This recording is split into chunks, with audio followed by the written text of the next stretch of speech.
Okay, so we are live. I'm here with Tyler Mann, Disney animator and AnimSchool instructor, and Manuel Bover, former Sony animator and head of animation here at AnimSchool. And I'm Jesse Draper. I teach art classes here as well, and we're super excited. We had so many submissions for Reels, and so we're going to try to get to as many as we can.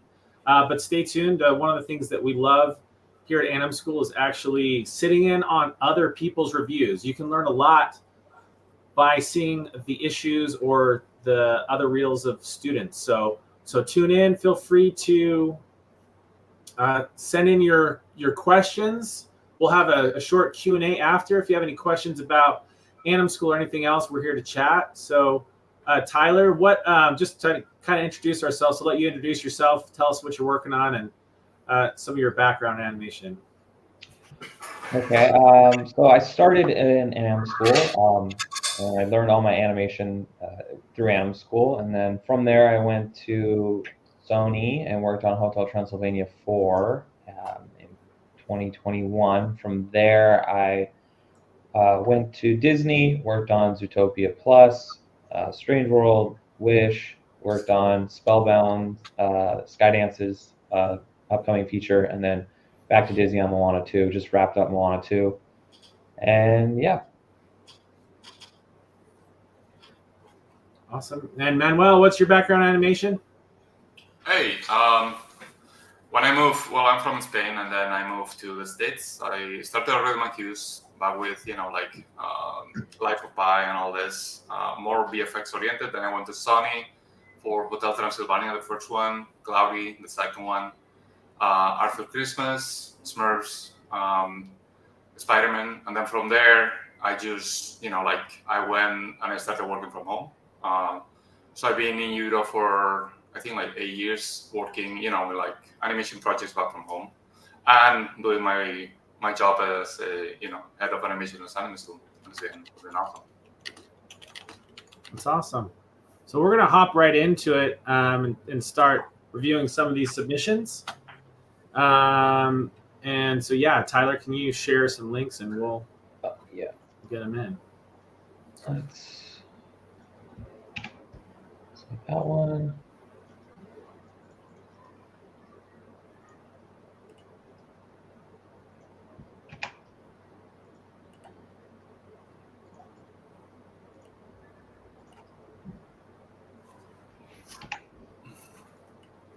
So we're just gathering some of these links together real quick.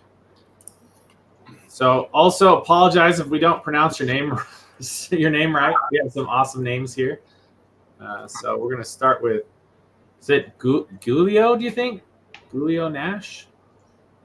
Start with that.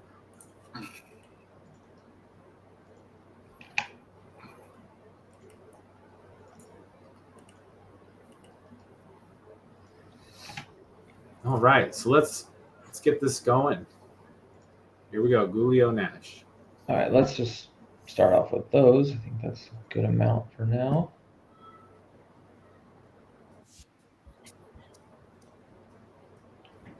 Well, I'm just an ordinary person in many ways. I just speak the words of ordinary people.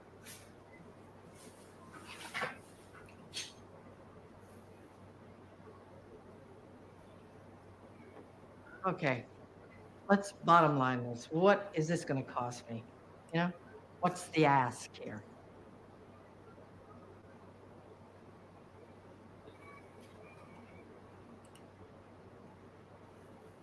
Hey, can I talk to you for a sec? Oh, always.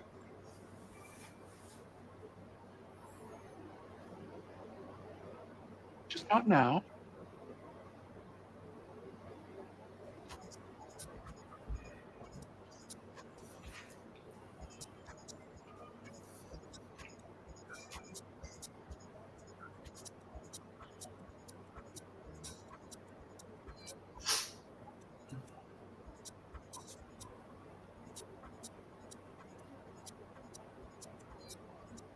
Okay.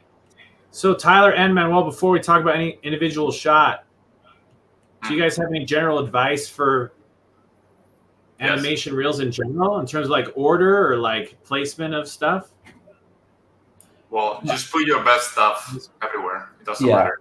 I mean, yeah, exactly. You definitely want to put what you are proud of on your reel. You want to have your best work on your reel. If there's something that you feel that's kind of Well, I'm just iffy or not as strong as your other stuff, chances are it's just better to not have it on. I feel like sometimes people want to have a longer reel, but ultimately, if you have one good shot, it could get you a job. So it doesn't really matter on length. Quality is the most important. Obviously, put your best shot first, and don't. If you're doing some type of study to like learn, because I've told this to my students in the past, like if you want to learn how someone's doing something, it's good to on your own maybe study a professional animator's work, trying to like basically replicate exactly what they're doing. But this is kind of something you should do on your own time and never put it in your reel. The reason why I'm saying that is because there's actually one reel that's coming up that I did catch that had some of other people's professional work on it, and Yeah. we can talk about that a little bit later when we get to it. But yeah, just if you're using like some type of professional work as a study, just keep it off the reel. Yeah, because that's a big no-no in the industry. You're not supposed to copy like other animators' work, right? It has to be your own.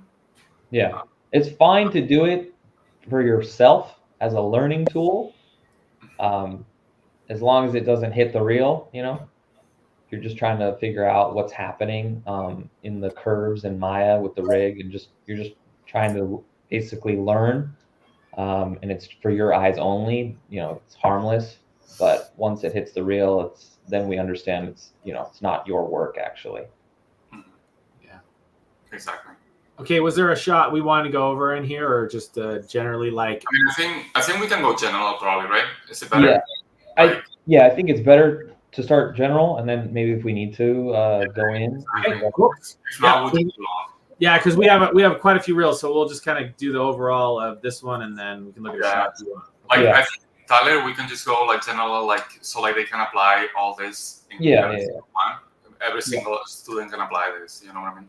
Yeah, I might sound a little repetitive, just because of like the general things that I do see in reels are pretty common, but I'll try to get specific as we go into it. But in general, with this reel, I think the three main things that I think this animator could focus on is body mechanics, timing, and restraint. So I think in the first shot,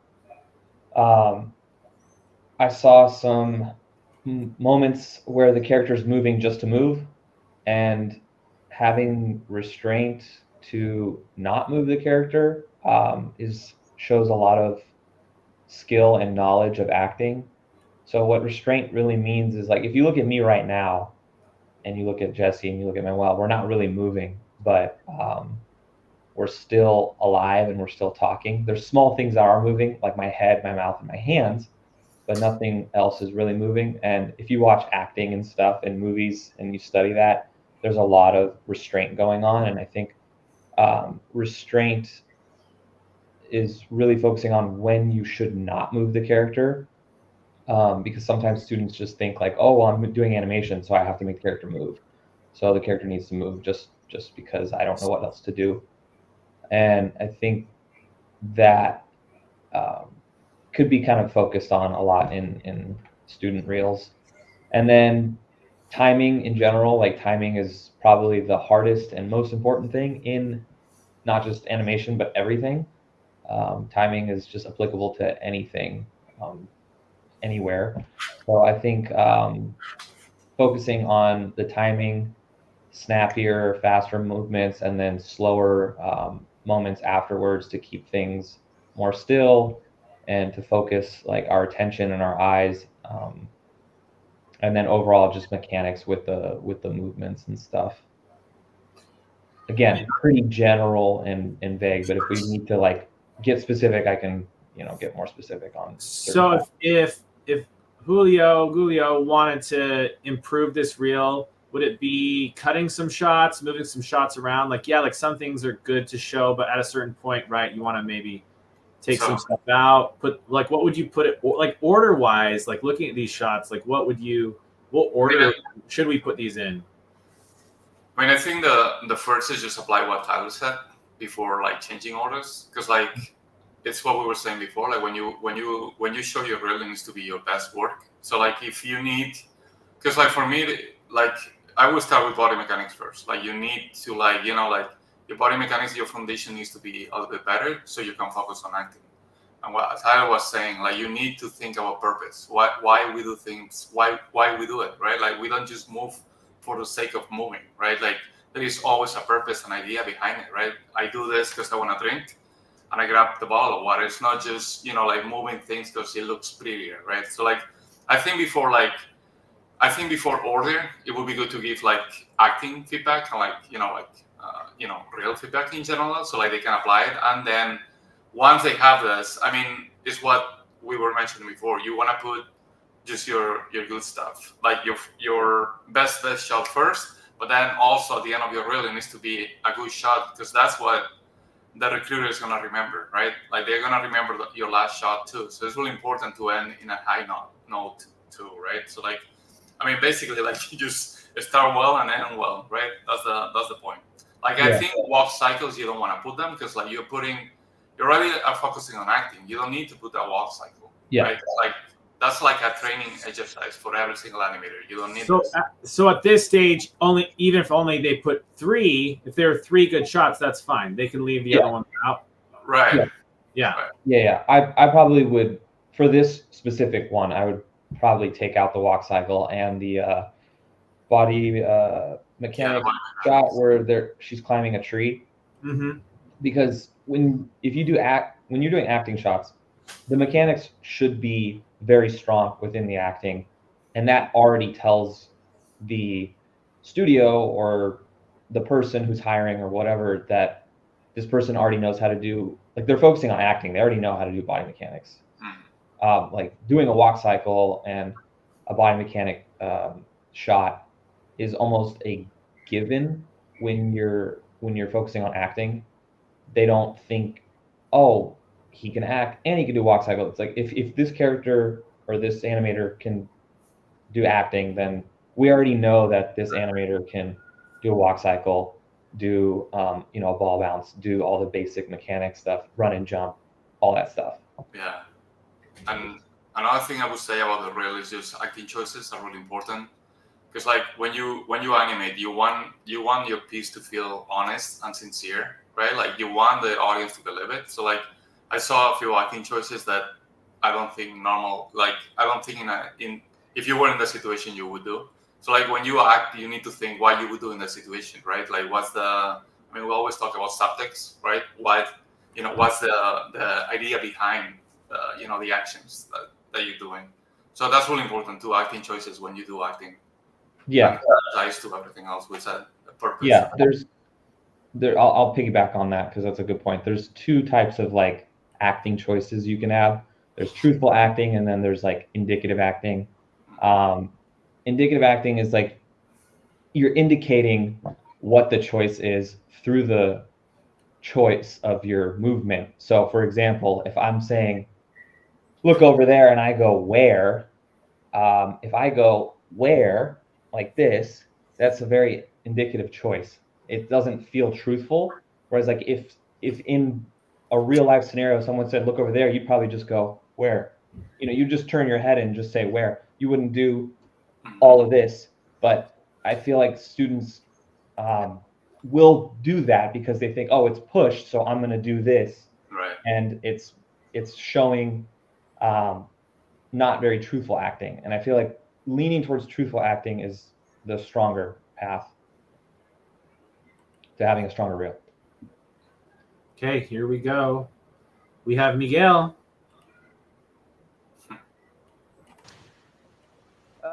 Yeah? What? I don't know. It just it suddenly sounded a little too To what? I don't know, too Everybody loves rain? yeah. Yeah. It sounded like my dad looking for his bathing suit.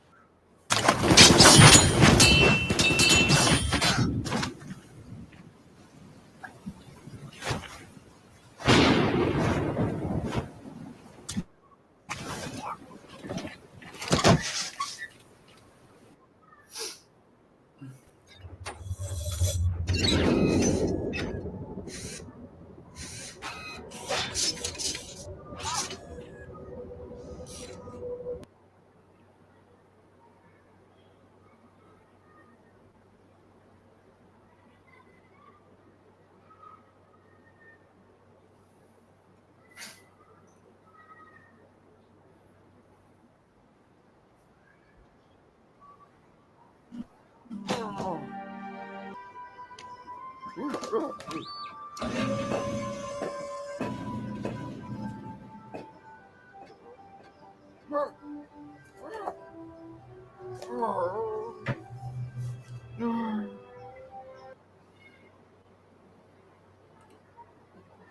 anyone you want to specifically talk about, or in general, the whole? Yeah, we can. Yeah, go ahead, Manuel. Sorry, it was a little laggy for me, so I'm like a few seconds behind. Yeah, that's what I was watching the whole thing because it was like really choppy. Sorry. But yeah, I don't know what happened on this one. It's just this one. I don't know if it's slower, but yeah, like I mean, what we were saying, Miguel, like I like that you are like pretty artistic. Like you're, the short at the end and all this. Like, I mean, I can tell you have talent. It's just body mechanics wise, you lack weight, right? Spacing, what Tyler was saying before. Yeah. Timing and spacing, like it needs to be sharper, especially on the body mechanics shot. You lose a ton of weight. Right, and spacing wise, you need to push, especially this one, like in the kick. Like it's reference is reference, right? Like the problem with students is like they rotoscope, like they copy exactly like what's happening in the reference. Like when you animate, you need to push that a little bit, right? Like you need to push in terms of like spacing and timing, right, to make it more believable and make it your own. Like it doesn't go well when you translate exactly what you see in real life to a 3D environment, right? It's not the same. So you need to add, more weight, like change the spacing, change the timing, and then for the first shot is what Tyler was mentioning before. I just see the legs moving the whole time when they talk, so it's really distracting because I don't look at their faces, right? I look at the legs and the arms moving around too much. I mean, I know it's Lego, but it's still like, and because it's really snappy, my eyes go everywhere, and there is no center of attention, right? Especially when they talk, she's talking to him, and then she's looking the other way. So my eyes are going. I don't see his reaction. Does that make sense? So you need to focus on one point of view, so we can understand what's happening as a whole. Does that make sense? Yeah, I was basically everything you said. I was going to say the same thing. I said the weight and timing can be improved throughout the whole reel. There's a lot of lack of weight, and then timing wise, I would try to like push how much can you get away with in terms of like a move. So like the shot where the guy's doing a flip, when he jumps in the air, like I don't know how many frames it takes to get him up in the air, but let's say it takes like 6 or 8 frames to get up in the air. We'll maybe try 4 frames and try 3 frames. Like how much can you take away to change that timing, to push it, and then take all those frames, put it into the hold, to the hang time, like a bouncing ball, right? Everything kind of jumps back to the fundamentals of like a ball bounce, where it's like it's bounce and it hangs in the air and then he comes back down. So how much can you get away with holding him in the air? How fast can you snap him down and then have him settle and hold? So it's about playing with the timing there, selling the weight more. Same thing in the first shot with restraint. I feel like there's not much restraint in the first shot, this Lego shot, because the characters are constantly like moving around. And when the characters' heads are moving a lot on screen space, it's really hard for us to focus and track. So if you want to have a lot of movement and snappy movement, especially for Legos, you really need to focus on keeping the head more in a zone on the screen. So like as the audience, we can track the face and the emotion, because that's where we look. We always look at the face. But if the head is moving a lot and the body's moving a lot and then it moves back, it's hard for us to focus on what's going on. Oh, Miguel, the shots look beautiful. One thing I just say, artistically, it's fun to see playing with light. I don't know if you're rendering them yourself or not, but it's always an interesting thing. Like presentation, I love presentation. The presentation on this is really cool. But yeah, like even though I had an art teacher always say this to me, and this isn't a dig on your animation or your shots, is he said you can't polish a rotten apple. And that's not to say that these are rotten or anything, but I would say if like fundamentals aren't there, no amount of lighting or like polish on that will help. Like the people who know animation will be able to see it. But I do love your presentation and lighting. It's really cool. Like I love seeing that. I think it's cool when you can get both, obviously. But these are really cool. Mhm. All right. In terms of shots, guys, I'm moving to the next one, but while I switch to the next one, is there any that you would take out, or how is the reel as a whole while I take this? I get to the next one. That the one where the old guy is falling, I probably would take that out just because it feels so different from everything else in terms of just weight and timing and fundamentals. That one feels like it is the most underbaked. Yeah, same. That's cool. Okay. Let's see here. It's ready. The other one. All right, you guys see the screen? Yeah. Okay, great. This is Hal. Let's do this. Oh, 1 second here. She made you decent. Then in return, you made her so happy. You can't hurt me. I saw it coming 2 months ago when I was overthinking. All I want for Christmas is you, baby. Tomorrow's gonna rain. Happy holidays. with a Okay. That voice was funny. Yeah. that was a funny clip, that voice. All right, for Hillary, what were some kind of feedback items for her? Tyler, you want to go first? For me, the biggest one felt like just body mechanics and weight. A lot of the motion felt like there was isolated movements where maybe the hand was moving and nothing else, like in the shoulder, was moving to support it. And like this one especially, there's a lot of like clicks and pops happening, and it feels a little weightless to me, and a lot of small motions and movements. So yeah, focus on weight and mechanics a lot. Yeah, like what Tyler said, body mechanics is the weakest, but especially the like IK arms. When you work with IK, you need to polish really well because it's like not natural, like moving the arms like this with the wrist. So like is what Tyler was saying. You're moving the IK control, but then you're not moving anything else. So like there is a cause and effect. Like when you move the arm, the shoulder is gonna move, your chest is gonna move a tiny bit, and the rest of the body. So like you need to keep always that in mind, because like when you animate IK, like it looks like a puppet if you don't animate well, right? Like the spacing and the timing, and is basically what's happening here. Apart from like the rest body mechanics that Tyler mentioned, like for me the arms were like too much distraction, right? Because I was looking at the mistakes basically.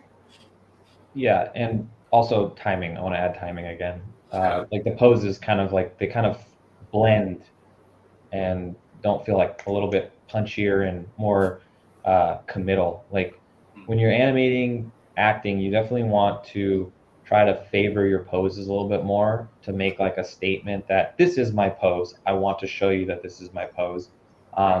It's not necessarily like Hotel Transylvania where you just like snap in and hold that pose and then move out. It's just more about not letting the character float so much in between poses and just kind of like making a distinct, confident choice. And I want the character to be here for a beat, a moment, whether that's 4 frames or 6 frames or 8 frames, and just move over here to show that these are my poses, and it shows a little bit more confidence in the control over the motion.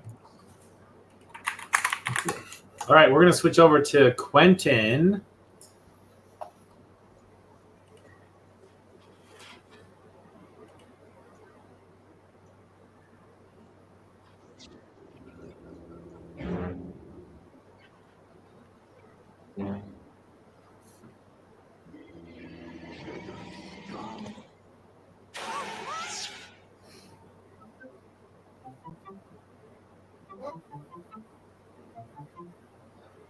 Can you also hear color?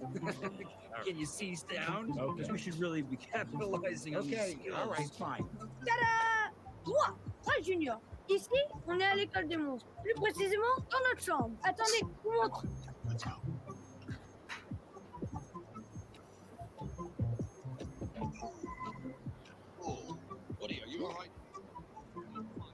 On apprend plein de choses à l'école des monstres. Comme à faire peur, par exemple. Turns out the magic for us today is a very special day. Our guest, Timothy. Oh, c'est pour un oui. C'est parti pour un foot. Je dois vous laisser. On se voit bientôt à l'école des monstres, d'accord? Au revoir.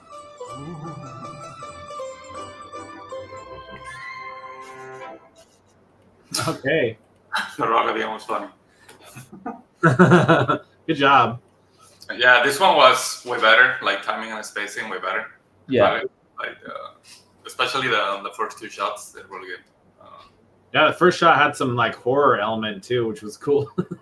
Yeah, I like the idea a lot too. Yeah, it's fun. But yeah, one thing, I'm guessing you're from Belgium or maybe French, but I think you're from Belgium. Huh? But yeah, like I like your reel is good. I think like for the monster guy, the I don't know, I don't know the TV series, but I would take like one of the shots. You have like 3 or 4, right, from him. Just take 1 or 2 and just put one. I don't think you need that many with him right there. Like I like the Spider-Man, for body mechanics. Yeah, there was good gravity on that last little jump. Like I would change the camera at the end though, just to zoom in maybe on him while he's falling. But yeah, I don't think you need this one right here.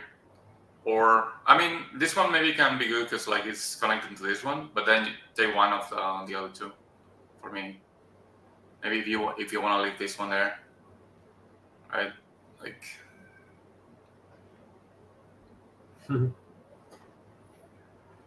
Tyler, Yeah. what do you think on the I definitely think the timing and spacing is stronger in this reel. Yeah. But they're like this guy, this little vampire guy, shows an understanding of timing and spacing, and I would try to get this, not this exact timing and spacing in some of the other shots, but if you're animating this guy with this amount of snappiness, I feel like you can punch up some other parts, like the Woody run. The Woody run to me felt very like soft and kind of weightless in a way. So I think you can kind of take your understanding of timing and spacing, which you did in the vampire shots, and maybe push this and improve it a little bit. I personally wouldn't have the Spider-Verse shot in there because it's that jump that he does is from the movie. So to me, I thought you like copied it, which again is fine for not that move, but this move right here. Yeah.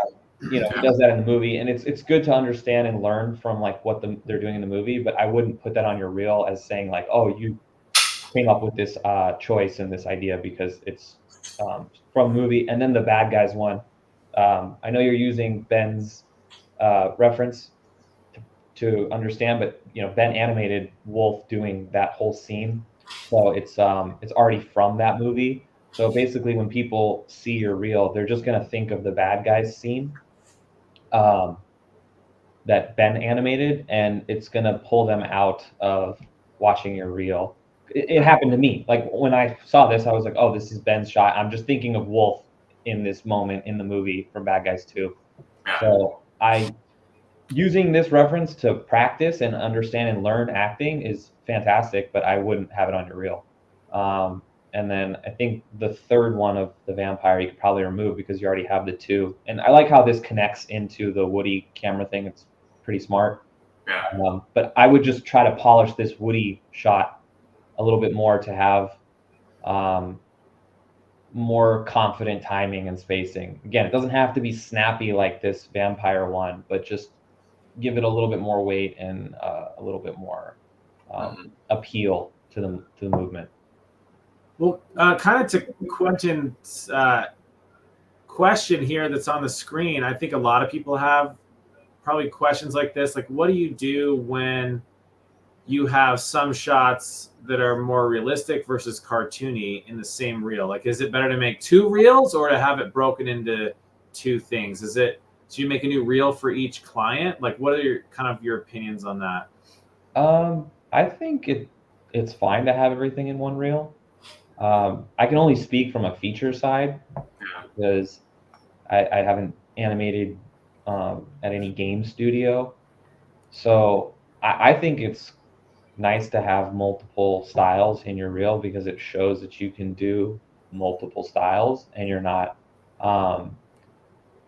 just kind of focusing on one and you can only do one, because sometimes when studios see you can only animate super cartoony or super real, then it kind of limits your capabilities with that studio. So then they might pass if they see someone else. They might pass up on you if they see someone else who can do multiple styles. That's cool. Okay, we're gonna do Jem. Good job on the last reel. I thought it was super entertaining. I love the vampire guy. He's super cute. All right, Jem and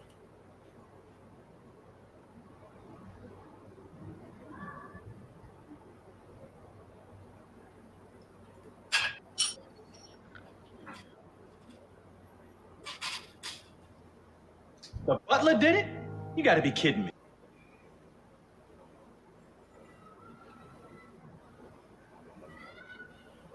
okay.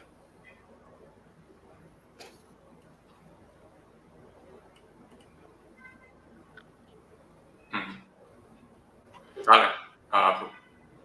Who wants to go first? I don't know. I think, again, weight, timing. The butler did it? You got to be kidding me. And yeah, to me, this one feels like you could work on fundamentals, like just working with a ball bounce to understand like weight, overlap, timing, spacing, pushing timing, pushing spacing. How much can you get away with pushing the timing and spacing, and yeah, just those fundamentals to me are kind of really in this show. Yeah. So basically, what Tyler said, like you need a way better foundation on the 12 principles of animation. So like, if you would apply to AnimSchool, you would be in class 1 right now because you need to do the bouncing ball, all this again. Because like the thing is like, you don't have those fundamentals, and you're trying to do like acting stuff and like more advanced stuff that without those like that foundation, there is no way you're gonna be able to do it, and you're gonna develop like bad habits of like trying to like go over your right now your knowledge like into acting and all this, and it's gonna be really hard to like go back to the foundation that you need, right? So like, you basically is what Tyler said. You need to go back to like, okay, bouncing ball, class 1, then go back. Class 2 is basically the weight assignment where you did it right here, because right now, right here, you're missing a ton of weight. So it's like just start over and focus on like polish all this before moving forward. Like there's no way you can do acting or even body mechanics if that foundation is not there, right? Something I think that's cool though is that you're already like getting used to trying to put together a reel. I think at this early stage of learning animation, I think it's really cool that you actually put it together. I'm impressed. Like I think that's a good thing. Like trying to get. I'm someone who needed mentorship as a visual artist, and I got as far as I could on my own. I was like looking at every book, everything I could about art, and I think that's you're at that point now where having some mentorship would be really helpful, and having that community look at your work. And so Yeah, exactly. Like I think the journey, you don't want to rush it. You know what I mean? Like being a student is the most, like, I don't know, that's where we learn like almost everything. I mean, then working too, but like you don't need to rush it. The problem is like if you send a reel when it's not ready, like it's gonna be hard to like go back after that. I mean, it's better to have like, you know, good foundation, take it easy, you know, like get taught by professionals, and then develop like a good reel, and then you send everywhere, right? Because if not, you're gonna feel frustrated if you can't find a job. Because right now, you know, the industry is really competitive. I mean, it's hard to get a job already, so like you need to have like you need to like be stand out from the rest, basically. Yeah, I think. Sorry. Keep going. Yeah. I think not rushing it is huge, because I think you know, students they get excited to learn. You know, when I started AnimSchool, I was super excited to learn, and I wanted to do so many things, and I needed to reel it back in and say like, okay, I'm a student, I'm learning. It doesn't, you know, matter that I, you know, do this small little assignment to just focus on this little fundamental or this principle of animation. I'm not trying to like make this crazy shot or whatever right now. That'll come later. And if you don't get the fundamentals down, then what Manuel said, you're going to start working and making decisions over these habits that you have that's going to be hard to get rid of. And then you're going to be wondering like, why can't I get work? Why can't I get a job? And it's super hard right now, especially to find a job. And it's just taking your time and focusing on it is more important and precious than trying to rush through.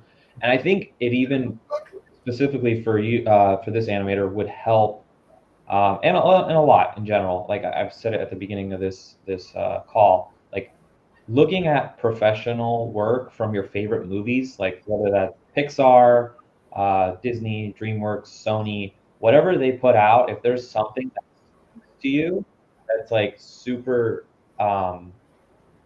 important, that you like, and you like the way it moves, go in and for yourself only, don't put this on your reel. I have to keep making this caveat. Please don't put this on your reel. For yourself, try to copy what the animator is doing, just to learn and see like what the curves are doing. So then you can understand and learn like, okay, this is kind of what a body curve should look like when the character's running. So you see like how the animator's pushing this, and then, you know, keep that, again, don't put it on your reel, keep that for yourself, and then take those principles and fundamentals that you're learning from them and apply it to your own work. It's in a way, it's like if you're trying to learn how to draw and you find an artist that you like, you kind of copy their style to see like what they're doing. Oh, they draw faces this way, you know, they put the eyes like this, so I'm going to draw the eyes exactly like that, and then they make their mouth shape like this. It's the same way, you know, and then you take that idea, those principles, and you apply it to your own drawings, right? Yeah. So it's like, you're not going to post that stuff and say like, I drew this, because you didn't, you copied someone else's work. It's just for learning. Like, I know it's a sensitive subject to say copying someone's work, but I always think like using it to learn is always a good thing. Just don't. Tyler, I love that you brought this up, because I fully agree with this point, and I wish more people take it to heart, whether they're doing traditional drawing, painting, or animation. And I love how you could apply it to animation, which is if you're trying to learn, you could fill your sketchbook up with also crappy drawings. Yeah. And you don't have to show anyone. And it's okay to have experiments that fail. And you don't have to put it on your reel. I think some people go, I've done 5 animations, and so I have to show all of them. Right. And copying and learning is something is awesome. But like you said, absorb that knowledge you get from studying a master, and then you apply it. That's so cool. It's great. Yeah. It's great advice. Yeah, and when I'm drawing something, if someone asks me, "Hey, can you draw me this thing?" and I've never drawn it before, it's like, yeah, okay, just I'll get you something soon. I go and I start looking at real life versions of it. Let's say it's a squirrel, for example, just to make this easy to follow. I'm going to look at real life pictures of a squirrel. Then I'm going to look at artists drawing squirrels to see like what is simplified in shapes from this squirrel.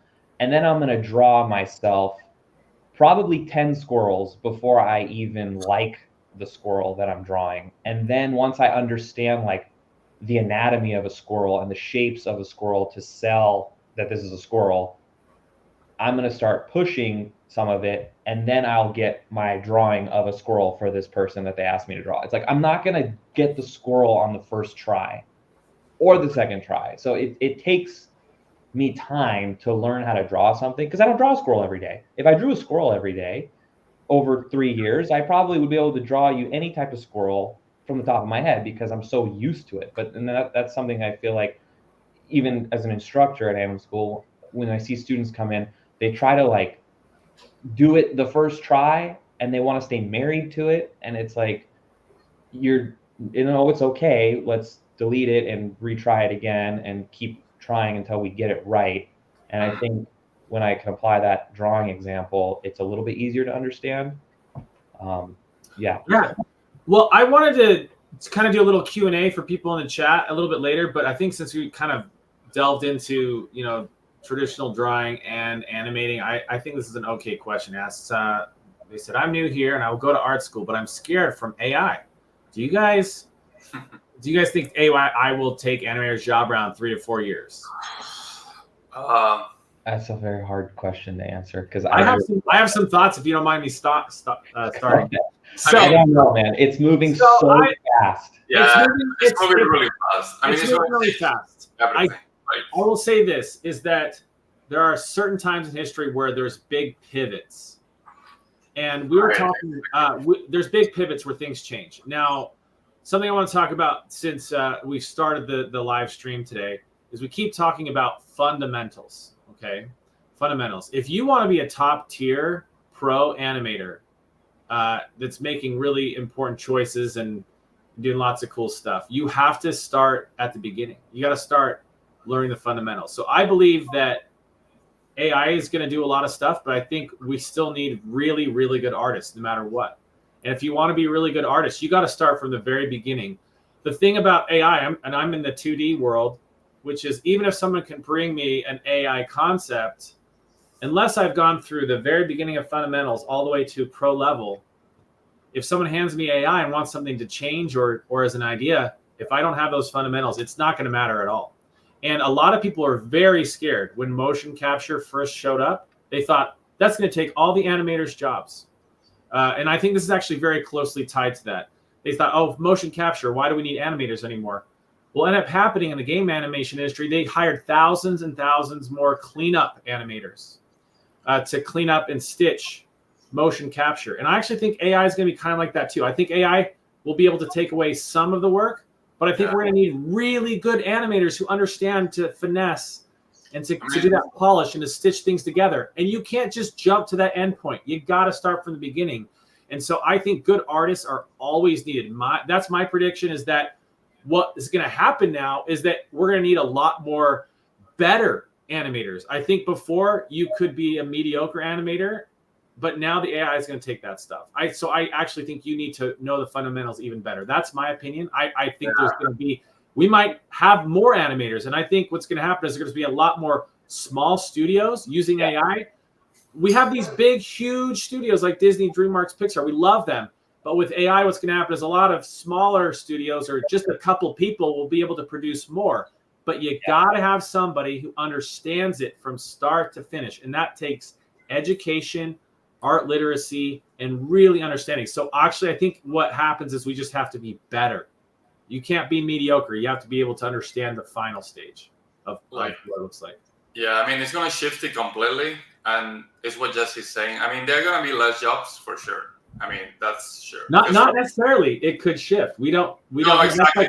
It could shift to something else. Right. The thing is, like, AI is not good about like quality yet, and it's not good about applying notes. They can't do that yet, and that's going to take a while. And what they, like small studios are going to use it, meaning like TV series, they are probably going to use it because TV series you don't need quality, right? Like work like this probably is going to be AI generated in the future.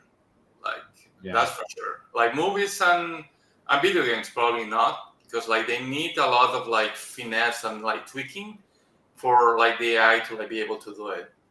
Yet, I mean, we don't know yet because it's moving super fast. But you always gonna need animators in the background to do it. The thing is, like, you'll have to be what Jesse was saying. You'll have to be really good because, like, you know, they'll need better people to do the job of like, you know, they'll need like probably like 30 people to do the job that before 100 people used to do it. I think this is going to make a lot more animation supervisors that are choosing when something is good or not, because the AI might do something, but unless it's being kind of pushed by a person, it could look really weird and dumb. And you need someone like Tyler, someone like Manuel going, that looks weird. So even just if AI could do something, doesn't mean it looks good. You got to have a lot of curation, and everyone has to become more like a director. That's the thing, is you actually have to have more knowledge of what looks good now. So that when you see bad AI, you can say that's bad. I mean, there is still 2D animation going around. You know what I mean? It never disappeared. Even if 3D took over, there's always there's still 2D animation, because like they use it for Flash, for web design. There's always like something that you can do. Does that make sense? Yeah. The other, I'm going to bring up one more, and we'll go back to the real review, just because I think this is a hot topic and something that I believe education is always better. Like I said, AnimSchool is always pivoting with stuff too. We're paying attention to AI, and so we want to make better animators, better directors, better, being able to see. But it reminds me a lot of in the 80s when the synthesizer came out. It's like, oh, we don't need violinists anymore. We don't need people who learn the guitar. It's just another thing that we can use. Sometimes it makes sense to use an acoustic instrument. Sometimes that, like, just because we have a synthesizer didn't get rid of people learning instruments. So I think that's kind of similar. People thought, oh, we don't need to learn that stuff anymore. And it just made more music. I think what's going to happen eventually is just there's going to be more art. Yeah. That's what I think. I think we're just going to have more art. I think we're scared, but I think artists will build a new way. They always have. I mean, just don't surrender. You know what I mean? Like, don't surrender. No. About AI, it's gonna be like, oh well, they can do programming. They can do, chat CPT. Like they can do everything, right? Like programmers, they're gonna become obsolete. Like, I mean, if you apply AI to everything, you're gonna think, oh, well, it can do everything basically, right? So like all the jobs, people are gonna be unemployed forever. But I mean, they're gonna be companies that still, like human talent and workforce is gonna be needed always. You know what I mean? It's gonna shift. Some things, of course, it's going to shift, but you're always going to need it. Yeah, for sure. Tyler, do you have any last things to say about that? Maybe from an internals perspective at Disney? Like, I'm sure you guys have, I don't know, just like the conversation going around, because I know it's scary. It is a scary time when we don't know what's going to happen, Yeah, we're still very like early on talking about it, because again, it's just like Disney kind of slowly watches from the side to see like, okay, how can we use this? What can we use? There's a lot of like private information in Disney that they cannot use open AI tools, so they kind of have to be very careful about that. So there isn't much information there, but I think what you said about like it's gonna create a lot more content is very true. I kind of believe the same thing. I just feel like it's just gonna make a lot more smaller studios pop up. Because people will be able to just produce their own content a lot faster, which will need to hire people to control it and art direct it in a way. And you have to understand what you're doing in order to direct it. What Tyler said I want to say is I think that the time right now, everyone should have big dreams right now, because I think that's what's going to make you stand apart. Is I think a lot of us grew up when we were little kids, we said, oh, I want to be a director. And then as we grew up, it became harder and harder to have the money or resources to be a director type person. I think everyone should try to think more like a director and see what your like specialization is in the art, whether it's animation or lighting or whatever, and then just think big. I think this is the time to think big. Okay, we'll play this now. Thanks for bringing up that question. It was good. All right, here we go. This is Anne. It's exactly 8 o'clock. I am in the van that picks Gabriel up to take him to work. He has no idea that I'm going to be hiding under a blanket, and I'm going to bunk his ass because he's trying to get me. We've been in this for a while. You've been trying to pull away, and I've been in denial. Do you not love me anymore? So I actually have to say, "Woo-cha," like that? If it helps you. Okay, I love you. Woo-cha.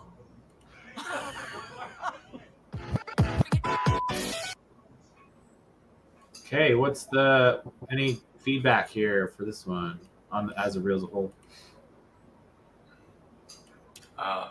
Well, I mean, it's better. Foundations is a little bit better, but especially the first acting right here. It's just too much. Like, you basically, like, every single bit of the dialogue, you're putting a different gesture. You know what I mean? So it's a little bit distracting. It's what Tyler was saying before. You just need to hold poses a little bit longer. So right now she's moving every single beat, right? It's like bam, bam, bam, bam. It's just like everything. Basically, every single phrase that's been said, she's moving around, right? So like you should be able to hold it a tiny bit better, like posing wise.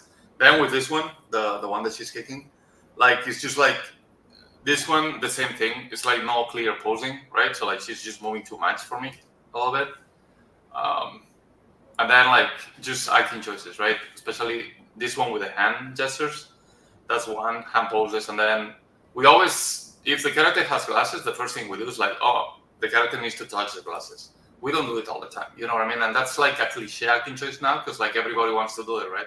It's like the character has glasses, we need to touch the glasses at some point. So like just think about something different that you could do, you know what I mean? Like just to be different from the rest, right? Because that's what we always see. It's like if a character has glasses in the screen, probably he is gonna touch the glasses at some point, and you wanna see something different because we always don't do that. Does that make sense? Tyler, you go. Yeah. Sorry, I was watching it a couple times. I think this reel's good. I think kind of what Manuel was saying about her moving on every single accent of the dialogue is a little bit more of a higher level concept, but acting, basically you're acting on the beat for every single beat. And so if I say, now, and I move my hands right at now, and then I say something again, and then when I say today, I go now, today, I'm hitting on the beat for every single word. And basically, when you act on the beat, it shows importance. And if you're doing it on every single thing throughout your shot, you're basically saying everything's important. And if you're saying everything's important, then truly nothing's important, right? It's kind of like what Syndrome says from Incredibles. If everyone's super, no one is. So finding moments to act on the beat is great, but then showing the restraint and not acting on the beat on other things will make the times that you're acting on the beat stand out. So that's probably something you could apply to your reel, because I think there is, like, you are kind of like staying within a pose, especially on this one, which is nice. I do think like your polish can be improved, which is, something people could always work on. Just kind of cleaning up arcs and spacing a little bit more. And yeah, I think the biggest takeaway is making sure to like not act on the beat on every single accent that you hear. I'm going to give this as a non-pro animator perspective. I thought this was super entertaining. I really enjoyed. Yeah. That's what's so cool about this reel is it has so much high entertainment value. And I think like even if there's like those things Tyler and Manuel are saying, like I think having that great idea. I just love this idea of where she is on this blanket in a moving car. Like what a great idea. Like what a exactly. It's a great composition and entertainment values. I love how she gets so close up too. I thought that was really awesome. Yeah, like that's why frame. you want animators to do, you know, trying to push it, and you can tell she has like really, I like her ideas a lot, but that's why you want to like be critic about work, because like that way they can improve and be way better too. You know what I mean? Because like because I really like the first one. You know what I mean? That's why for me, if she changed that, it would be really good. That's awesome. Yeah, and same thing for me. Just as an audience, I love the flow of the ring going away, moving the cup over here, and then her pulling money out. I thought that was really cool. Just the kind of the different directional things. Yeah, right here on this one. one, I thought you led the eye really well. Exactly. Those you can just render this more. Yeah, that's cool. So much. Cool. All right, let me get another one. Way to go. Good job. We can do one more and then do the Q&A, right? Yeah, for sure. Sounds good. What do you think? Yeah, that's perfect. Yeah, I'm good with that. Yeah, thanks everybody for your time and for submitting. And we're sorry we couldn't get to everybody's. There were some really awesome submissions. We just wanted to, if we weren't able to, just know like to try to take the general feedback Tyler and Manuel is giving. That's the coolest thing is like seeing what you can apply when you're hearing a review from somebody else. And then at AnimSchool, how it works is you have a kind of lecture day or demo day once a week with your instructor live, and then you submit your animation every week, and you get to have a critique session. What's so great about these critique sessions is you have your instructor, you know, going through every single frame, helping you with the fundamentals, giving a critique, and then you stay and watch as your fellow students get critiqued, and you just learn from each other, and it's just super, super cool. Tyler, what was that like for you, like going to AnimSchool, having your shot critiqued, and then also like the benefit of maybe having other critiques to sit in on? It was fantastic, and I think the general reviews are the only reason why I was able to get my work to where it was. Yeah. So the instructor critique was nice, but I think the general reviews were why I was able to learn so much. So if you don't understand this, at AnimSchool, there's a really cool thing called general reviews. What we have is you have your normal instructor that you have in your class, and then you can go twice a week to general reviews. That's a way for your shot to be looked at by 2 more pros. And we also have a really cool kind of once a year showcase. If you get a chance, I'll probably put a link to it, but Tyler Mahn was in our showcase a couple years back, and some of my favorite shots ever with Ignacio. So how did that, like the general reviews, help you with your shots that got in the showcase, Tyler? Yeah, it's just, it allowed me to get a lot more notes, because with one instructor, and I tell this to my students as well, I can only see from my perspective, right? I have a ball. I can only see it from this side. I cannot see it from this side. Yeah, okay, rotate the ball. But again, let's say we cannot move. So when you take other instructors, they have different perspectives. So they can look at your shot from different things, and they can think about other things, and they can provide insight that, you know, at the time when I was taking AnimSchool, my instructor was not thinking of or looking at. And so when you get multiple eyes on your shot, it's only going to make it better. Like, I just like to think of it as like, it's 1 brain, 2 brains, 3 brains, 4, like, and you have 4 minds looking at a shot, it's going to elevate it. Now, there is a caveat that you can have too many cooks in the kitchen, so you got to be careful with that, and talking to your instructor on how to like filter notes. If there's like a conflicting note, because sometimes you'll get conflicting notes where one instructor says go left, the other one says go right, then go back to your instructor and say, all right, what should I do? And that they can make the call. But you get to learn different styles as well from like certain instructors. Like, you know, this instructor likes to focus on mechanics a lot, so they'll give you a lot of mechanic notes.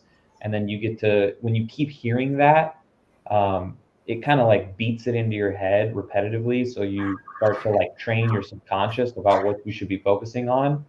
And then this instructor focuses on appeal. So you get a lot of like face, eye shape, mouth shape notes. And again, it's just beating it in your head over and over again. So then when you start working on your shot more and more, and you start working on shots in the future, you're not going to get the same note again, because you already know, like, oh, I already know I need to do this, so I'm going to do this before I even show my instructor to get the note. And yeah, I just think learning from more people is just better. So I like to absorb as much as I can, like a sponge. And also, when you're in general reviews, I like to watch other people's work get critiqued, and I almost critique it myself from my, cameras off. I'm just sitting waiting for my turn, but I'm looking at it going like, okay, I probably would push this here. I probably would adjust the spacing here, the timing here, or this feels, a bit stiff. And this part feels great. And then trying to see if I'm matching with what the instructor is saying, because then it tells me like, oh, I'm on the right track of learning what I'm supposed to be learning and stuff. So highly recommend the general reviews. And I think they are the reason why I was able to get my shots to where they are. That's awesome. Okay, well, we're going to push play, and I think Manuel can see it again in a second.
That's that beat you're talking about even there, right? Like, so that's what you're saying, Tyler, where it's just it's like if they were playing a piano or guitar, it's like boom and boom and boom, boom. So like large movements. So like when you're teaching a beginner that kind of principle, how do they break it up in a nice way? Is there a nice flow? Like how do you get it to not be so staccato like that? Yeah, it's hard. Getting a shot to feel musical is very, very hard. It's a hard concept to teach, but you definitely don't want it to feel like a metronome. So you have that metronome that's hitting, very monotonely, like boom, boom, boom, and you want to break that up. So you want to, as an artist, make choices where it's like boom, boom, boom, boom, boom, boom, boom, boom, boom. Like you break it up. So it sounds like music. That's cool. Yeah, that's awesome. And it's hard because sometimes the dialogue, trying to find, okay, what can I move, what can I not move, and sometimes it's like making like large, small, small, large, small, large. Like it has to do with timing, like fast, slow, and I understand me trying to explain it may sound hard to understand, but it is about like timing. That's ultimately what it comes down to. It's like a drum, right? When you're playing the drums, it's all about timing. Mm-hmm. And trying to make sure, like, if it's happening like every 12 frames, that's a very monotonous, timing. You want things to happen 12 frames, then 4 frames, then 5 frames, then 7 frames, and then 24 frames, then 3 frames, then 3 frames, then 8 frames. It's like you're trying to like make motion a little bit more varied to break it up. So maybe, hopefully that makes sense. Well, let's ask Manuel that. So Manuel, we're talking about this shot, just kind of looking at two shots, that we've talked about, like things being too staccato or too on beat. So I'm going to show this one again, where you guys had said, hey, try not to just do the movement on every beat. So do you have any general advice on how to break that up when you start seeing it? Like when you start seeing that everything is, all the actions are happening on a beat. I mean, it's what Tyler was saying before. It's just like you need to basically you need to decide what's gonna be the highlight of the acting, the crescendo moment, right? Like, so then everything else is gonna be a build up to that moment. Because if not, everything feels the same, and everything is what he was mentioning before. Everything is just like, it's an accent. So you need to figure out what's going to be the action, right? So like you just build up into that. Does that make sense? It's like a piece of music. It's the same thing. If the piece of music was like on a high note the whole time, you will go crazy. So animation is the same. You need to see it as a composition, right? So like you go from a low to a high, then to a low, high, like a small high, right? And that's how you act. That's how you move, right? So it's the same thing. I'm really interested in this idea, Tyler and Manuel. So I'm going to like go at it one more step. When you are working in a studio, Tyler, with a director or supervisor, and you're given dialogue and maybe some rough storyboards, do you have control on the audio with that really powerful beat? That's the main beat, main movement. Do they give you some freedom, or is it very, very dictated to you in a place like Sony or a place like Disney? It's like, are they saying, I want you to have that emotional beat here. That's the focal point of the whole scene, the most movement, or like what? Maybe I don't know. What's kind of your answer to that? Okay. So there's a couple of things in there. We don't have much control over the line delivery. Okay, so if the line is delivered by the voice actor, that's kind of what we're given. 98% of the time, 99% of the time, we got to just work with that. In terms of when our character emotes or moves on a certain beat, that's up to us. That's 100% up to us. But generally, if the audio is reading a certain way, like when the character's inflection, they raise their voice and have a certain inflection on a word, you kind of want to go with that, because the emotion is being heightened, whatever the emotion is. If it's pulled back, let's say they're like really loud and talking fast, and then they slow down and get quiet. It's like that slow down and getting quiet is the significant point in the thing. So it feels right to slow the character down and hold them and bring them down so it stands out. So you need to like listen to the audio and understand what the acting is happening, what's going on in that part. So it's up to you to make that choice. The director's not saying, oh, at this moment I want them to have the emotional thing. They kind of just say overall, the emotion of this character is this at this point. Moana's been experiencing this, or maybe like 3 shots from now, she's going to be getting even crazier. So don't get her too crazy in this moment, or don't get her too happy in this moment. So then they kind of like put a little bit of a bounding box, like, okay, so I can't make her too happy because in, whoever's shot 5 shots from now, she's going to get really happy. But she's happy in my shot, but I can't make her too happy, So it's like, that's kind of where you get the direction, but they're not telling you when you have to do certain things on stuff. And then another part to that question is when you get a musical shot, they kind of sometimes will say like, hey, we want this fun and musical. So do whatever you need, because it's a song. Do whatever you need to make it have that energy. So then it's like, now it's up to you to find moments where with the click track or the drums, because you can kind of like turn the audios on and off to hear specific things. And you can use the instruments to help you modify your movements or push your animation to like work with the music.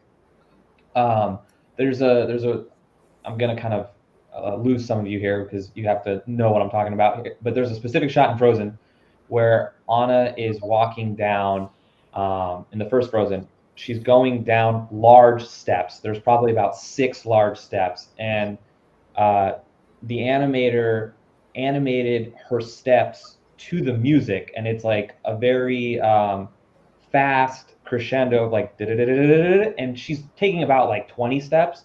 And it does not fit the physicality of the steps, but it fits the music. And it feels perfect because he's animating to the music and not the actual world of the steps. And you can't see her feet on the steps or anything. You just see her body. And it's just amazing how he was able to come up with that choice, because many people would see the steps and go, oh, there's 6 steps there, so she has to take 1, 2, 3, 4, 5. But no, he was just like, oh, the music's doing this like fast roll, so I have to have her do like a lot of little steps to work with the music. So oh man, that is such cool insider information on how it's done. And maybe just to follow up on that, when you have been given a shot with those parameters, like you said, like you're like, well, I can't make Moana too happy in the scene because she's gonna have this moment in the next one. When you hit those beats the correct way, so they give you a lot of freedom, and then is the like supervisor coming to you and saying, no, I want, are they just saying, I want you to push this more and then pull this one back? Does that happen a lot with like a shot where you're hitting an emotional beat and they're push it further, or they take it down? Does that happen quite a bit? it can happen. It could, you know, if you nail it, then they'll be like, oh yeah, that feels amazing, feels great, that's right. If you know, push something too far, they can easily say like, oh, I think she's a little bit too happy there. Let's calm her down a bit. And then or this part, like I think she can be a little bit more, you know. So it goes both ways. It can happen either way. That's cool. Well, let's finish off this reel. So this looks like way to go. Thanks for submitting this reel. Kind of probably a little bit earlier in your animation journey. What's some general kind of tips we can give them? Yeah, I think fundamentals are a big one for this one. Like the timing and the weight is a big thing. Everything is very soft in terms of motion. So snapping up the timing, pushing the timing, and pushing up the spacing. And to me, this feels like a moment where, you know, it's cool that you're putting a reel together and you're getting the feedback. That's awesome. I think, you know, because it looks like you're early on, just keep focusing on the fundamentals and, you know, don't be too hesitant to just focus on learning that stuff before you make a reel yet, because you don't want to make a reel like too early in the game, because again, there's a lot of just cycles and stuff until this part, which has some acting in it. But again, like focus on trying to really nail those fundamentals, so when you get into the acting and you want to do some cycles, like you know, they're like super strong. That's cool. It's probably like in terms of someone who's getting early on, you know, doing some poses is probably a really cool thing just to get familiar with the rig, right? Yeah. Like kind of playing around. Is that something that like early animators love to do a lot? Is that like what do you kind of recommend someone who's just starting out trying to do this? Absolutely play with the rig. Like the blocky character at AnimSchool, you know, we used him for 3 assignments in class 2. We used him for 2 assignments in class 3. And then for class 4, I used him for the pantomime. And I felt so experienced with that rig by the time I got to class 4. And then going to class 5, using a brand new complex rig, it was hard because I didn't know how the rig worked. I was trying to learn the rig as I'm making a shot. So I think doing whatever you can to get your hands on the rig early to do a test is pivotal to making your shot stronger. I did it with Ignacio. So I knew Ignacio was challenging to use. So before I used him for my shot, we always get like 2 weeks before the term starts of like a break. During that 2-week break, I got Ignacio and I did a expression test with him just to see like how his face moves and what controls I have, what type of deformations happen on his face when I move certain controls. So I thought it was very important, and it saved a lot of time. It saves a lot of time because then you know, like, oh, I got to use this control for this and this control for this. What showcase year was that with Ignacio doing the video game? 2021. Yeah, 21. Yeah, I just want to show people that one. They gotta see it. It's just so cool. So we're gonna find it real quick. Okay. All right. We have to watch it real quick, and then we'll move on. But hey, good. Thanks so much for submitting your reel on that one. Let's do this quick. Then we'll move on.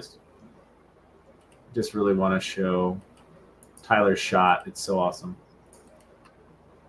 You guys see my screen? Yeah. Okay, good. Is he picking on you? I think it's the next She one. was in my stuff. Nick knows. He got dumped.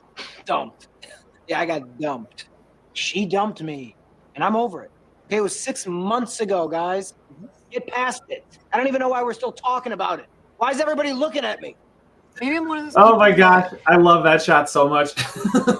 That's Ignacio, the rig that Tyler was using, and it's kind of famous at AnimSchool as being one of the more difficult rigs. It was designed by Tom Bancroft, same person who did Mushu for Mulan.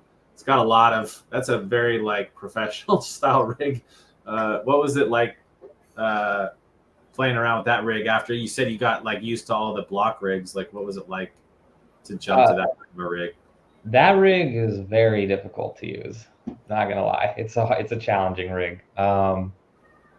Yeah, I would say it's definitely like a good rig to use if you have like very good 2D background fundamentals. You're very good at like drawing because it's really good to draw out over on your synchsketch of like what he should be doing, and then you can kind of like match. That's kind of what I had to do for when he gets up on the game.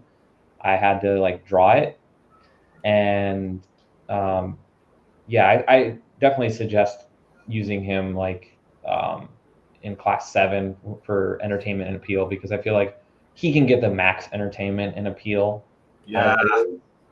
But he's very tricky. You guys watching home, I just want to show you my guys. Look at when he pounds down onto the game console. Oh my gosh, it's the best. Love it. Anyway, I'm just totally nerding out on that one. But we had a question earlier from this was a really good point earlier, Manuel, when you're saying like how do you stand out, right? Like there's trends, right? Especially when something like the Spider-Verse comes out, right? There's all these new cool things happen when the Spider-Verse comes out, or you were talking about the glasses. So let's talk about this. So can you give an example of something different we could do instead of touching the glasses to help us stand out more? We could talk. Let's talk about the glasses idea, but just also, there are trends, right? Like what are some trends you guys are seeing students do, and like how can you just maybe stand out in your reel? I'd love to hear that. Like that's to me like what can a student do to stand out? Entertainment wise or animation wise? So, like this one, yeah, something different. Don't touch them. That's different, right? Because everybody touches them. So just don't touch them. Don't use them, right? Like that's something different already. So just don't follow the herd. Don't follow what everybody's doing. Right? Like what you were saying right now, Spider-Verse, right? The Spider-Verse came out. Everybody is doing Spider-Verse shots now, right? Like everybody wants to copy the same style of animation. I mean, you can, like, just make it your own and make it different. Like, just try to, like, like, basically, you need to be original. I mean, I know it's really hard now because, like, they've done so many things, but still, like, there are, like, so many things you can do to be original, right? Just think outside the box always, if you can. Mm-hmm. Like, that's more important than just trying to copy everything, right? Like... Tyler mentioned something I thought was interesting about Ignacio. Can you talk about drawing and animation and what that means? So like some people think drawing, they're thinking about like drawing a sketchbook or something. Can you talk about drawing in the case of like poses, and what does a drawing mean when you're talking about that? Yeah, you don't have to draw to be good at animation. Some of the best animators I know don't know how to draw at all. And it can definitely help, and it can improve your posing and your appeal if you know how to draw. But again, it just like you don't have to. You can have a very basic foundation of drawing, or you can have very advanced. The advanced one's going to help you a lot when it comes to planning and quickly posing out a character.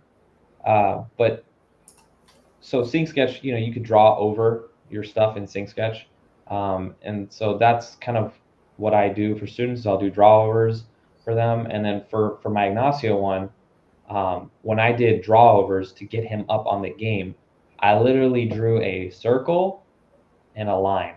That's it.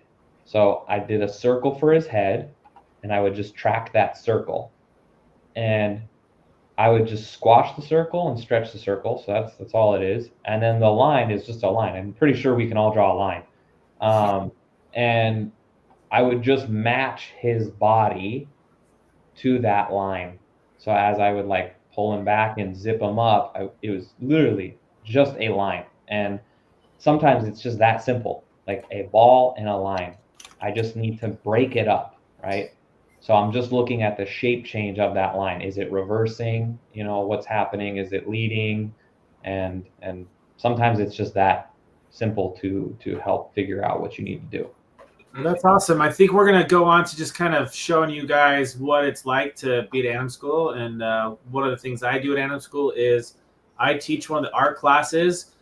Even though Tyler said it is not a requirement to be an animator to draw, he's completely correct. I've talked to a lot of animators, and yeah, some of the best ones don't know how to draw. However, it can be really helpful in terms of just like we've talked about, gaining that artistic literacy, understanding lines of action, even simple, just understanding the silhouette. So even if you can't draw, you know, your grandma really nicely, sometimes just when we're talking about learning how to draw, it's just being able to see a nice silhouette. Seeing it, you could talk about drawing as a really nice pose, right? Like if you're someone who can't necessarily draw a really beautiful pose with your pencil, we could also say that you're really good at posing, like doing that really nice emotion, that nice silhouette is a form of drawing in a way, just understanding the appeal of something. And so at AnimSchool, when you apply for an AnimSchool class, you also have access every term to our free art classes. And you're able to access all the previous year's art classes. And also, and we can show this here. So this is showing you kind of the campus tour. Like this is what your dashboard will look like if you study AnimSchool. And we have our art classes here. And every term we bring in new professional talent. Like this last term, we've had prop design, but with Sean Pondo. He was a environment artist at DreamWorks and ILM.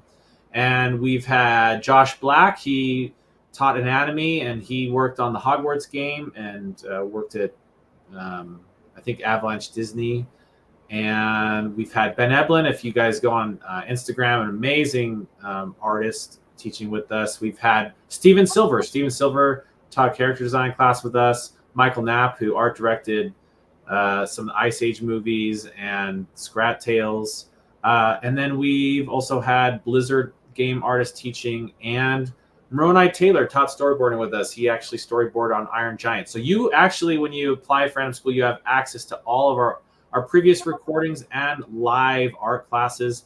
I'm going to be teaching a digital fundamentals class next term. And if you're wondering, like, what we are really just a week away from the start to the end of application. So you have till the 16th to apply. And if you're wondering how to apply, you can learn the steps here. Just go to animschool.edu and click on how it works. And it guides you all the way through here.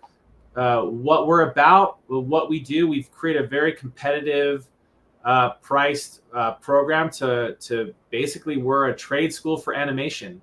And if you're wondering who AnimSchool is for, it's for people who want to work in the industry. The whole thing we have 7 classes you need to take, plus Intro to Maya.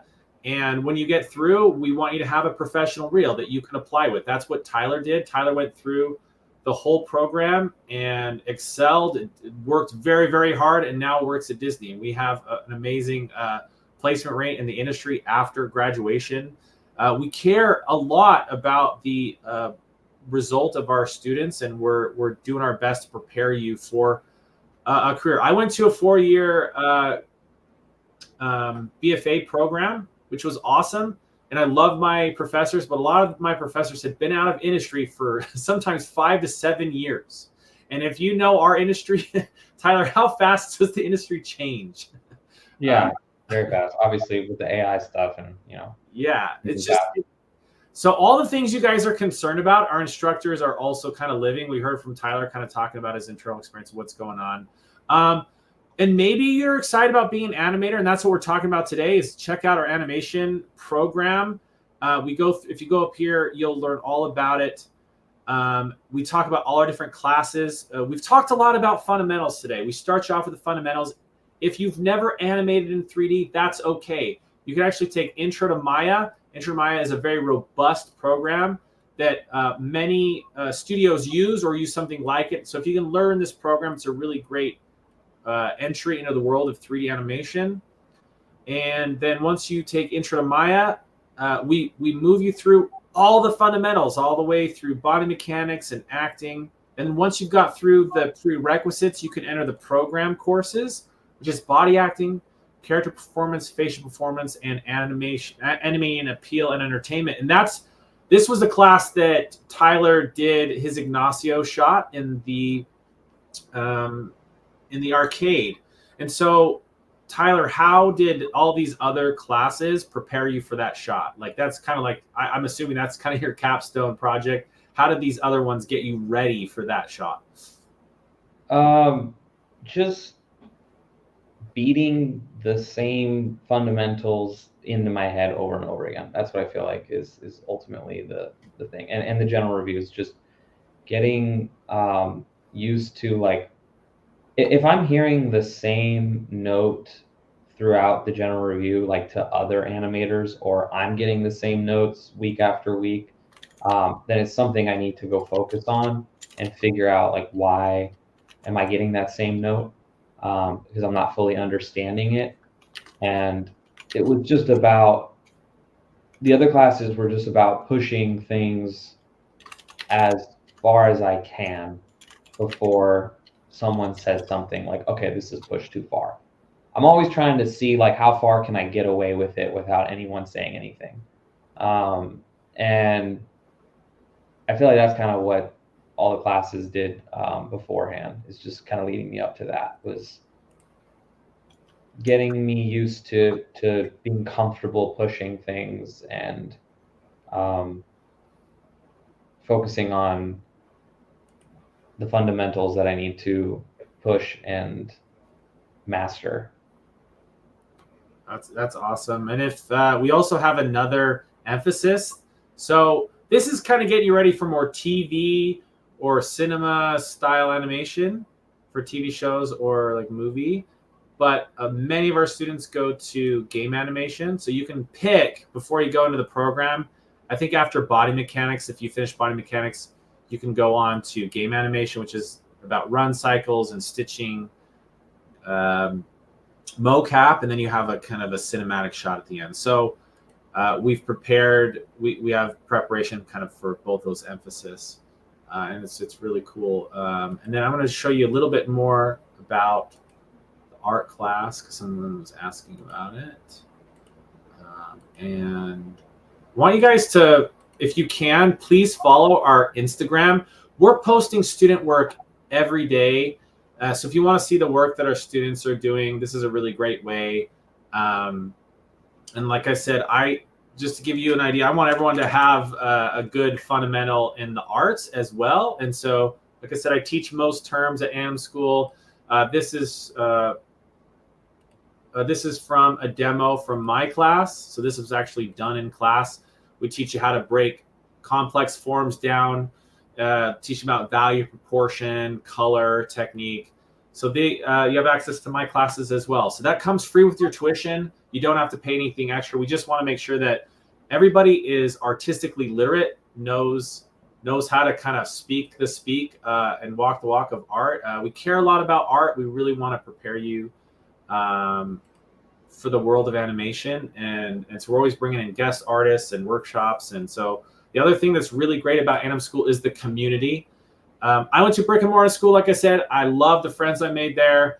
And a lot of people, I think, before the pandemic, were really concerned about something like an online school. I think a lot of that stigma has gone away. Tyler, have you made any friends online at AnimSchool? Have anyone? Are you keeping in contact with anyone that you met at AnimSchool? Like, can you make friends at an online school? Yes. Simple answer, yes. I do have.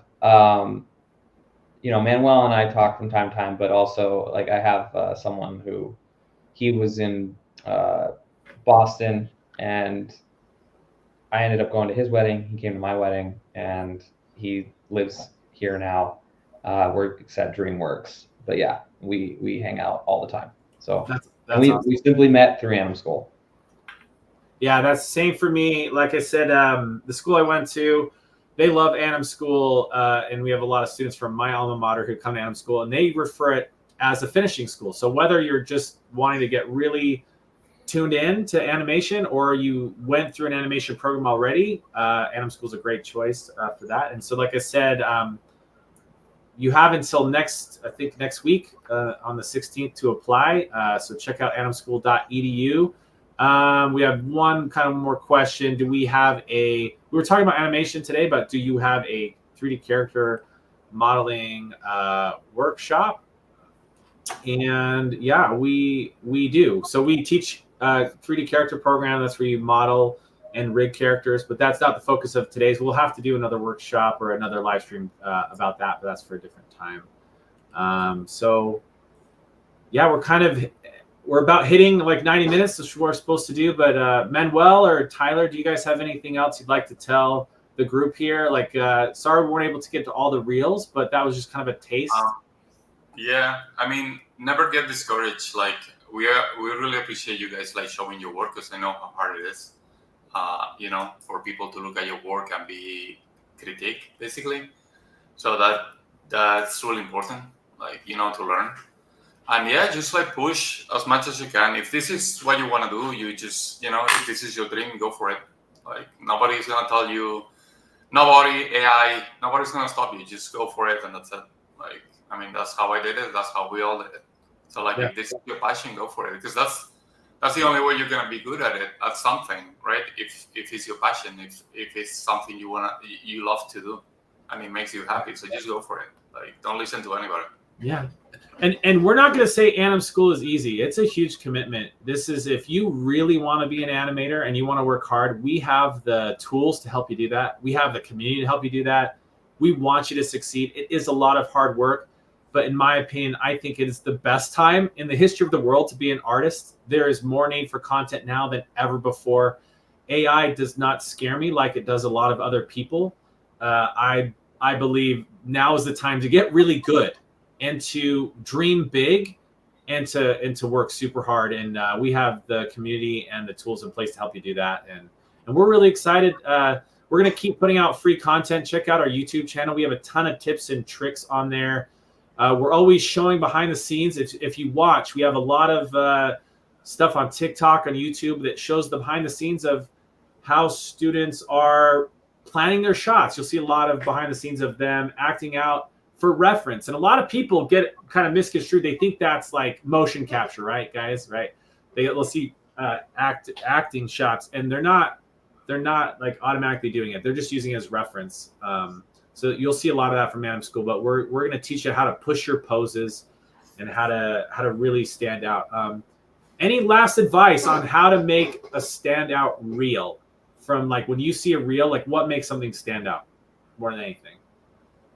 Kind of like strong fundamentals and entertainment are the standout for me.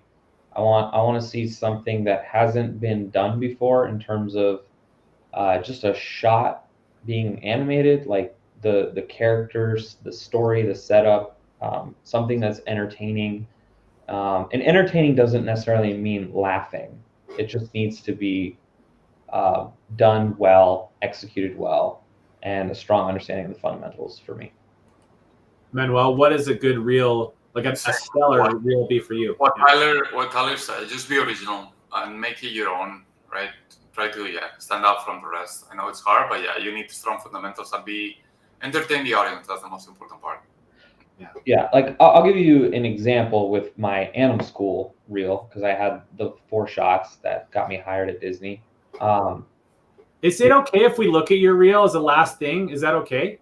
Yeah, sure. I'll pull up what got me from AnimSchool to Disney, because I don't want to pull up. I feel like what I have now is a little bit misleading, because there's a lot of. Yeah, like that'd be really cool. See the reel that got you hired at Disney would be really cool to see as an example. But yeah, like when I did these shots, I was thinking of, I believe this is it. I was thinking of, has this been done before? So Sorry to throw that last minute, but I thought that'd be really cool. I think that's kind of showing a reel that got the job would be awesome. Yeah, I mean, it is a good idea. So they can see, they have a base, like quality of like what they need. I mean, we're talking about Disney, but yeah, okay, here it is. Okay.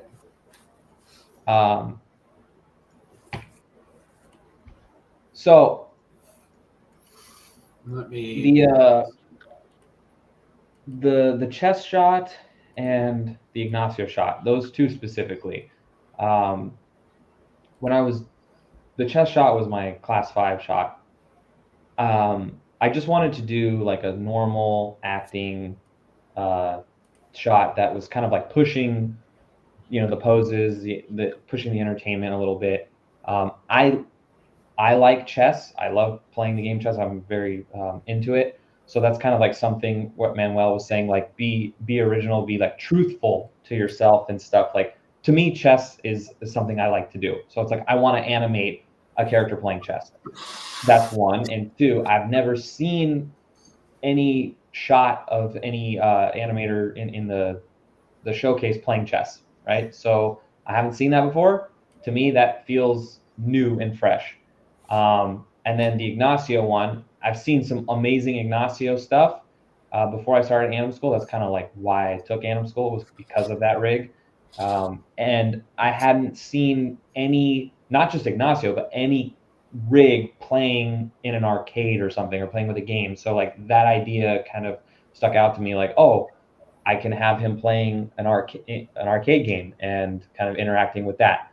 And I can have the sounds of the arcade game kind of like coming off in the background and helping that. So I am kind of when I was doing this, I was thinking about that stuff, like trying to break up, the reel to stand out. And then also the first shot, that necessarily doesn't stand out because this shot in the beginning has been done a lot of times, where you have two characters saying, I love you. So not very original there, but the only reason why I did it was because the 3 shots after this are much more snappy, zany, cartoony. So I needed something to contrast that. Hey, I know how to animate a little bit on the subtle side, and I'm not just zany, cartoony. So that's why I did the first shot that way. Yeah, and this is what Tyler's talking about with mastering that block rig, like not moving on to really complicated rigs first. Like this is from earlier classes, and the fact that he got a block rig shot into the showcase really proves his point that he really mastered it. But so we'll start it real quick here. Let's see it. All right, here we go. Oh, I need to turn up the sound. Okay. Here we go. So, one more time.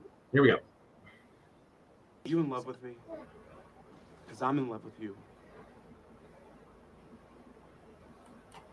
Oh, sorry for you. Come on, internet. Sorry about that. 1 second. Slow down. Yeah, so you need 2 gigabytes. I know. I moved to a new city with bad internet. Wait, really? Yeah. Yo. It's beautiful though. Let's refresh it. Let's see. Come on. Here we go. Are you in love with me? Because I'm in love with you. I'm in love with you. Really?